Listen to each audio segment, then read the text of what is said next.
À 6 heures du matin, Jean pressa une brique contre le mortier encore humide, ajusta légèrement l'angle, tapota 2 fois avec le manche de la truelle et passa déjà à la suivante.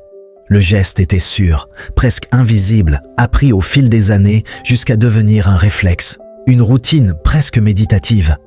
Il essuya sa main sur son pantalon couvert de poussière grise, inspira profondément, laissant l'air frais du matin remplir ses poumons, et tourna la tête.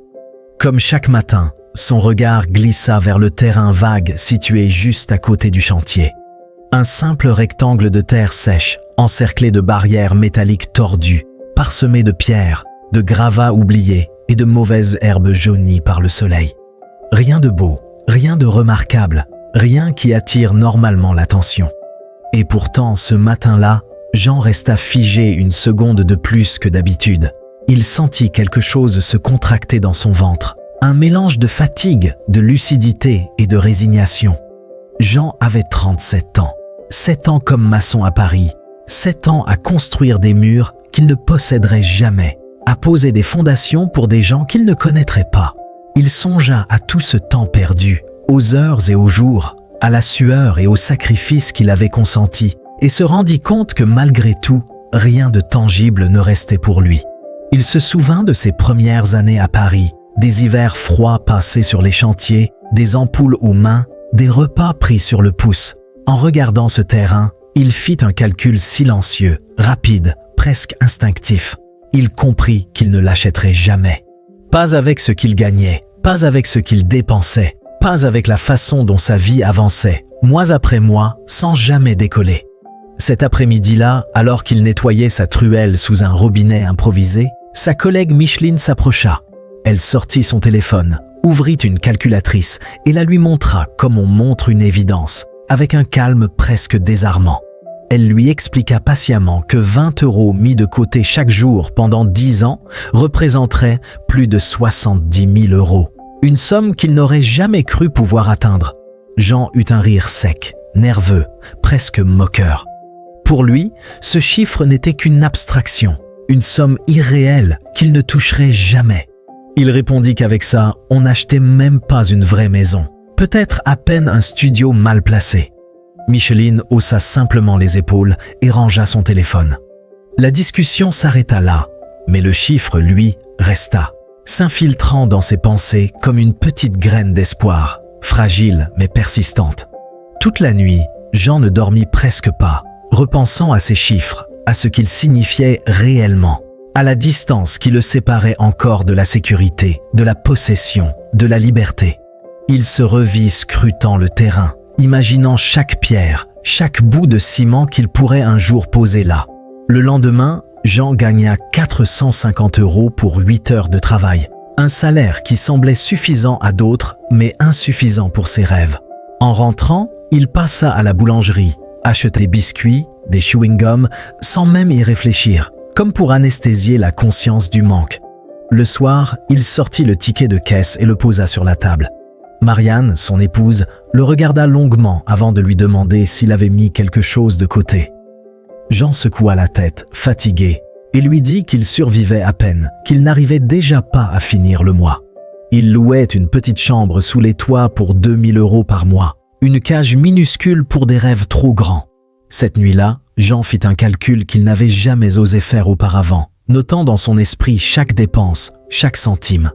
En 3 ans, il avait payé presque autant que la somme affichée sur la calculatrice de Micheline. Et pourtant, il n'avait rien. Aucun terrain, aucun meuble à lui, aucune sécurité. Peu après, le chantier ralentit. Moins de jours travaillés, moins d'argent. Un prêt familial arriva, puis un autre. Les dettes s'accumulèrent, les appels commencèrent, les promesses aussi. Jean évitait les repas de famille, évitait les conversations, évitait même son propre regard dans le miroir.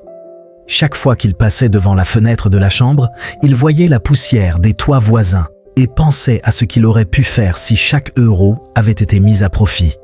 Un après-midi, en portant un sac de ciment particulièrement lourd, une pensée le frappa avec une clarté brutale. Il allait vivre ainsi toute sa vie, à courir après l'argent, à payer pour vivre chez les autres, sans jamais rien posséder. Ce même jour, Micheline lui reparla des 20 €. Elle en avait déjà 800. Elle expliqua qu'elle mettait l'argent de côté dès qu'elle était payée, sans exception, sans discussion avec elle-même. Jean trouva cela irréaliste, presque insultant face à sa situation. Mais l'idée s'enracina malgré lui, comme une flamme vacillante dans la nuit. Il imagina son futur, le terrain, la maison, chaque geste qu'il devrait faire pour que ce rêve devienne réalité. Le soir, il en parla à Marianne. Elle sourit avec amertume, fit une remarque ironique, puis se tut, laissant la place à l'émergence d'une possibilité nouvelle. Cette nuit-là, Jean prit une enveloppe en papier, écrivit dessus « Épargne quotidienne » et la posa sur la table comme on pose un engagement silencieux, un pacte avec lui-même et avec le futur. Les premiers jours furent étrangement simples, presque trompeurs. 20 € par jour, chaque jour, sans débat intérieur, sans négociation avec lui-même, comme une règle qu'il s'était enfin autorisé à respecter. Mais bientôt, la réalité de l'effort quotidien frappa de plein fouet. Chaque euro économisé semblait une goutte d'eau dans l'océan de ses besoins immédiats. Puis vinrent les tentations insidieuses, banales, quotidiennes. Un café en plus, un sandwich rapide, un petit confort acheté par habitude plus que par besoin. Des envies qui semblaient insignifiantes mais qui s'accumulaient comme des pierres sur ses épaules. Jean prit conscience de toutes ces dépenses invisibles qui, jusque-là, lui avaient échappé et se surprit à rêver de petites victoires, de petites libertés permises par la discipline. Il commença à marcher davantage, à anticiper ses repas, à accepter l'inconfort passager, à transformer la frustration en un choix conscient. Il ne se sentait pas privé, il se sentait en contrôle, maître de chaque décision, même minime. Chaque soir, il passait en revue les billets et pièces de l'enveloppe, comme un rituel sacré, et ressentait la satisfaction d'une maîtrise retrouvée.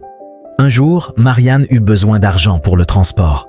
Jean fouilla ses poches, demanda un délai, réorganisa le budget, mais ne toucha pas à l'enveloppe, se prouvant à lui-même que la règle avait un poids réel et que chaque euro mis de côté était une pierre posée pour l'avenir.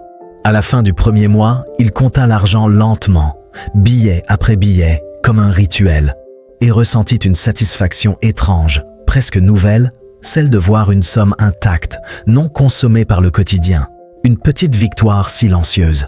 Puis arriva le premier choc réel. Le paiement du chantier fut retardé de plusieurs jours. Jean n'avait presque plus rien ailleurs que dans l'enveloppe. Marianne lui dit de la prendre, que la situation était différente, que personne ne lui reprocherait. Jean hésita, sentit la peur revenir, puis refusa. Les mots sortirent sans calcul. Ce n'est pas pour les urgences, c'est pour qu'il n'y en ait plus. Il vendit un vieil outil, repoussa des paiements, serra les dents et comprit que la patience avait un prix, mais qu'elle en valait la peine. Les semaines passèrent. L'enveloppe continua de grossir lentement, méthodiquement, comme un organisme vivant qui se renforce. Micheline lui parla alors d'un consortium, une épargne collective basée sur la confiance, la discipline et la patience. Jean imagina les pires scénarios, la perte, la trahison, l'échec. Puis il se rappela qu'il avait déjà vécu pire, ne rien avoir. Il tenta. 1000 € entrèrent dans le système et il observa le mécanisme fonctionner, comme un moteur discret mais puissant. Il continua malgré tout à épargner chaque jour, chaque billet, chaque pièce posée avec intention. Il réfléchissait aux stratégies possibles, aux risques et aux bénéfices futurs, pesant chaque mouvement avec une attention nouvelle. Les premiers résultats furent discrets mais réels. Il remboursa une partie de sa dette. Les appels cessèrent. La pression diminua. Puis un jour, sans prévenir, le consortium fut tiré au sort. 5 000 € d'un coup. Jean posa l'argent sur la table, le regarda longtemps, presque incrédule, comme si l'impossible venait de se produire. Marianne lui demanda ce qu'il comptait en faire. Il répondit sans hésiter qu'il allait chercher un terrain. Elle douta, calcula, expliqua que ce n'était pas suffisant. Jean augmenta l'effort. 30 € par jour, puis 40 quand Marianne décida de participer. Ils vendirent ce qui dormait, supprimèrent le superflu, acceptèrent de travailler davantage. Jean prit les samedis. Chaque euro avait désormais une fonction précise, un but clair et tangible. Les mois passèrent. Les chiffres commencèrent à s'aligner. Un jour, sans annonce particulière, ils atteignirent la somme nécessaire pour l'acompte. Jean entra dans une agence immobilière avec une enveloppe jaune usée, compta les billets, paya au comptant et signa. Le terrain était à eux. Le soir même, ils s'y rendirent. Rien n'avait changé visuellement, mais tout avait changé intérieurement. Marianne ramassa une poignée de terre. Jean pensa à l'homme qu'il était 1 an plus tôt, sans épargne, sans perspective, sans certitude. Les mensualités commencèrent aussitôt, strictes, régulières, sans indulgence. Mais l'habitude était ancrée. L'épargne continua. Un autre consortium, d'autres sacrifices, puis les fondations, puis les murs. Jean construisait sa propre maison le week-end, parfois aidé par Micheline, parfois seul, sous la fatigue, la poussière et le silence, sous un ciel parfois bleu, parfois gris, mais toujours avec la même détermination. Il notait chaque détail, chaque ajustement de briques, chaque mélange de ciment comme un témoignage de sa patience et de son engagement, conscient que chaque petit geste rapprochait le rêve de la réalité. Les années passèrent, et avec elles disparut peu à peu cette peur sourde qui accompagnait chaque fin de mois, chaque appel inconnu, chaque imprévu. Le terrain fut entièrement payé, puis la maison prit forme lentement, sans précipitation, comme le reste. Pierre après pierre, week-end après week-end, décision après décision. 2 chambres, une salle de bain, une cuisine simple, rien de luxueux, rien d'excessif. Mais chaque mur portait la trace d'une promesse tenue. Chaque détail racontait une discipline respectée. Chaque pièce achevait sa propre histoire. Chaque fenêtre reflétait le temps investi et la patience de ceux qui avaient cru en un futur meilleur. Le jour où ils cessèrent définitivement de payer un loyer, Jean resta longtemps assis en silence, incapable de réaliser que l'argent ne partait plus dans le vide. L'argent libéré fut réinvesti, d'abord dans la maison, puis dans l'épargne. Jean acheta une camionnette d'occasion pour travailler plus efficacement, pour transporter plus de matériaux et gagner du temps. Il pensa à chaque trajet, chaque livraison et à la manière dont l'organisation pouvait transformer les résultats. Marianne ouvrit une petite boutique dans une pièce de la maison, d'abord modestement, puis avec assurance, développant son sens des affaires et découvrant un nouveau pouvoir sur la vie quotidienne. Les revenus augmentèrent, mais surtout, la relation à l'argent changea radicalement.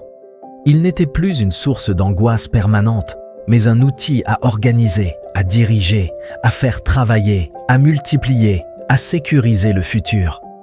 Jean continua d'épargner chaque jour, non plus par nécessité, mais par conviction. Il apprit à placer, à comprendre le rendement modeste mais régulier, à respecter le temps long et à observer comment chaque action avait un effet cumulatif. Il nota chaque intérêt, chaque évolution, chaque étape comme un rappel de l'importance de la discipline. Le terrain vague à côté du chantier existait toujours. Jean le regardait encore chaque matin, mais sans douleur, sans frustration. Il faisait désormais des calculs par curiosité, par anticipation, par imagination du futur. Il pensait à son fils, à ce qu'il lui laisserait, pas seulement en biens, mais en méthode, en valeur, en discipline. Le week-end, il l'emmenait avec lui donnait un billet et lui expliquait calmement qu'une partie devait toujours être mise de côté. 10%. L'enfant ne comprenait pas, trouvait cela inutile. Jean souriait, parce qu'il savait que la compréhension viendrait avec le temps, que l'expérience finissait par transformer les habitudes en automatisme. Aujourd'hui, Jean a une maison, une stabilité et surtout une liberté de choix qu'il n'aurait jamais cru possible quelques années plus tôt. Pas parce qu'il a eu de la chance, pas parce qu'il a gagné plus que les autres, mais parce qu'un jour, il a décidé que chaque euro aurait une mission claire et qu'il respecterait cette mission sans exception. Et quand quelqu'un lui demande comment il a fait, Jean répond toujours calmement, sans emphase, avec la certitude tranquille de celui qui a appris par l'expérience.